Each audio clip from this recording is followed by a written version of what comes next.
before that your guys don't make as big of a deal of your team, I guess, as the media seems to, and the coaches seem to, picking you guys first in the conference and then 13th. Yeah, I mean, we were only picked first by 1 point, so let's keep that in perspective.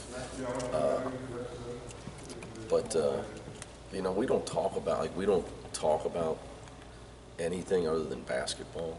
So you would hope that your veteran guys realize that it's October and you're just trying to get better. You know, you get guys, you're trying to become a better team, you're trying to have guys become individually better players. So I don't ever talk about anything that goes on the outside. So we don't discuss it. So like, the only thing I would have a conversation with them about would be our schedule, and we better get ready to get good in a hurry, because you know, when you look at who we play in the non-conference, it's real, and we're going to get tested. So like that would be what I would discuss with them. You know, whether you're ranked or unranked, or people like you or don't like you, you're in the wrong business if you let that affect you, I guess. So we don't talk about it ever. And every year I approach it the same way. So, you know, we believe in just the between the lines is where everything is decided. And I try to I try to stay consistent with that. I don't want them to see me acting different because somebody else says our team is pretty good. In my opinion, nobody's any good right now. It's October. How could you be very good?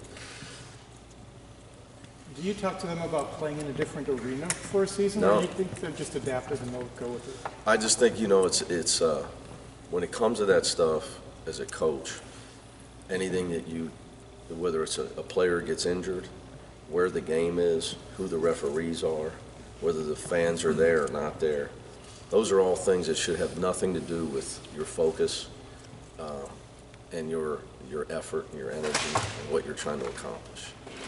So we have never discussed where we're playing. Now, I thought about maybe doing the Gene Hackman thing, just so, because, you know, I know something like Kyle Washington's big on the rims. You know, he's a rim expert as far as tightness of the rim. I keep trying to tell him the goal is don't hit the rim. But he's very, very big on the tightness of the rims. I'm serious now. You get him in there, you ask him. He's an expert on rims.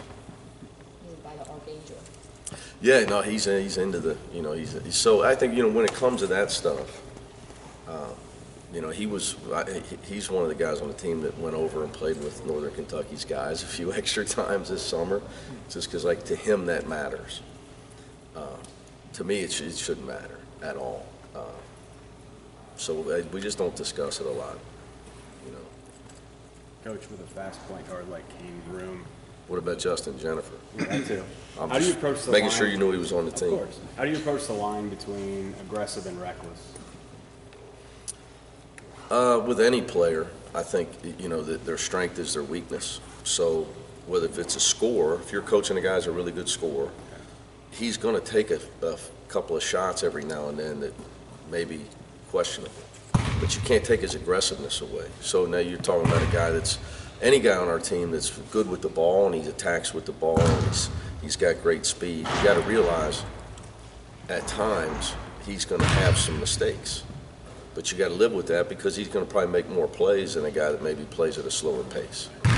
So that's, you know, it's kind of what goes with it. You know, he's not going to, a guy like Justin and Kane, they're both, I'm asking them to push the pace at all times. They're going to have some turnovers. The ones I can live with are the ones where they're trying to push the pace.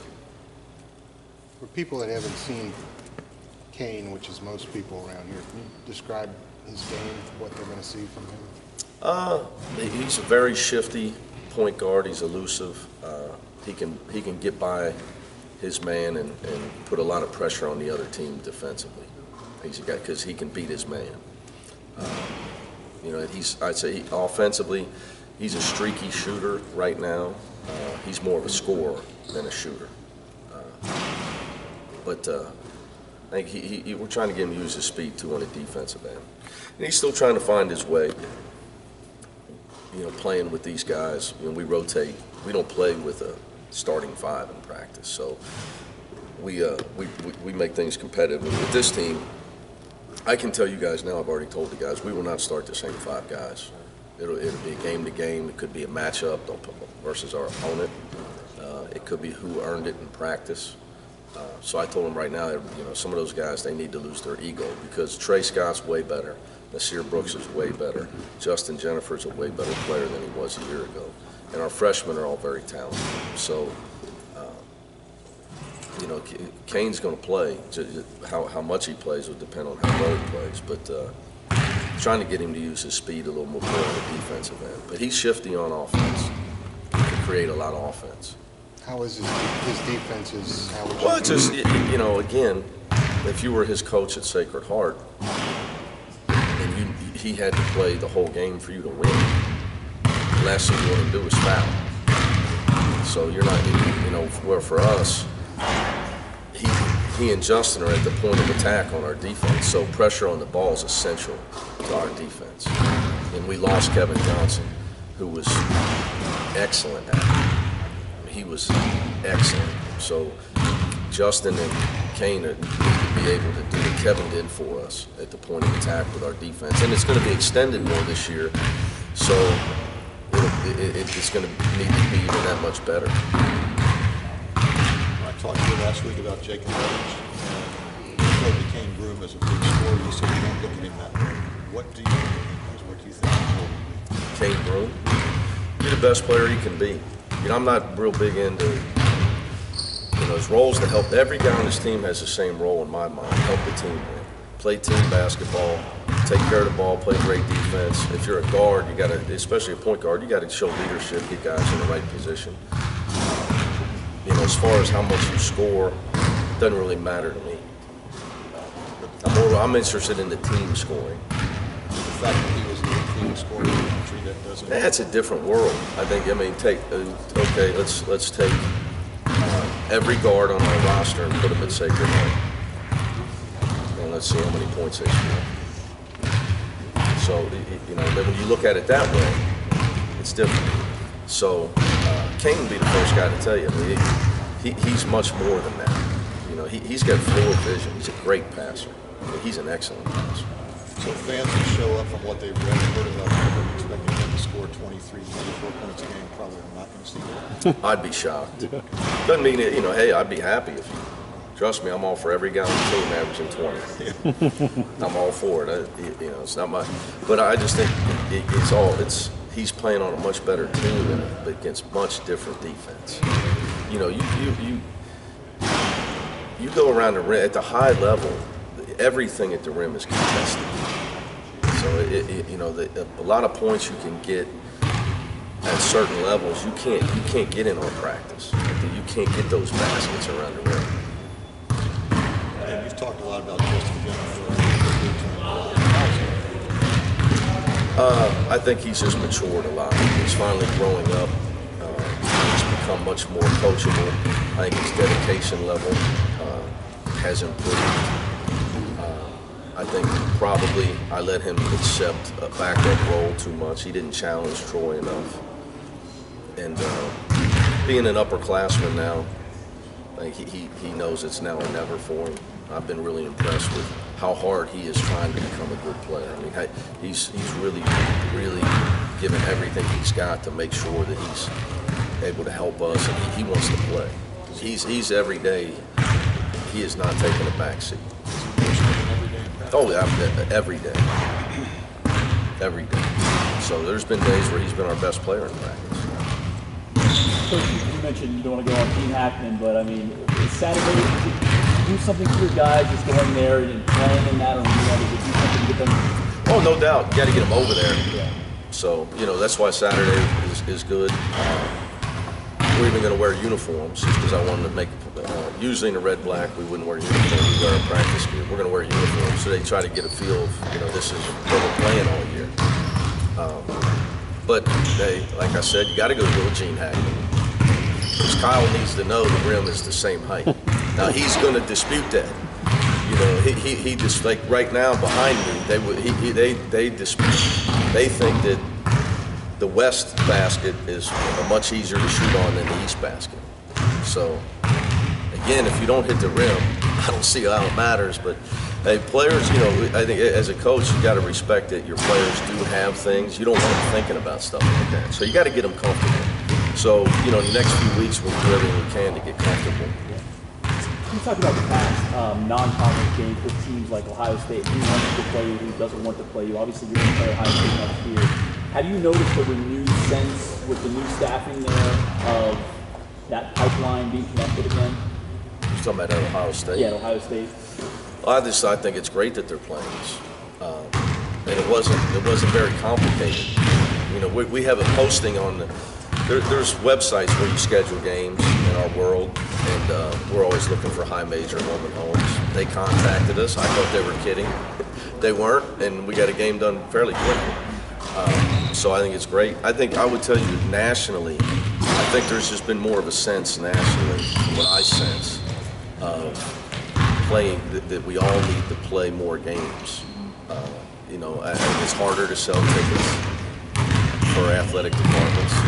I think the cry for more quality non-league games is a good thing. I think it's better.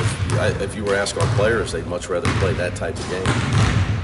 And you know, I read where, like Nick Saban said, in football, he'd get rid of all bye games. It'd just be like the NFL. Just all high majors play high majors, but you have to have everybody agree to do it. It's the only way to go about it. If everybody agreed to do it, I'm sure the players would like that. Coach Holtman talked about Yeah, I mean, obviously you're going to sell more tickets. You know, that's why you see some of the other leagues going to the 20-game schedule. You see the Big Ten just voted it in. Yep. Coach Holtman talked about the potential of something like the Crossroads Classic that's done in Indianapolis. What are your thoughts on an event like that for the Ohio? only challenge for that is where you're going to play. You know, you're going to play, you know, if we could get a new downtown arena, I think that would be awesome for our city. Where you could have it 1 year in Cincinnati, 1 year in Columbus. Because you can't, if you played every year in Columbus, how fair is it to Cincinnati, Xavier, and Dayton? But that doesn't mean I'd be opposed to it.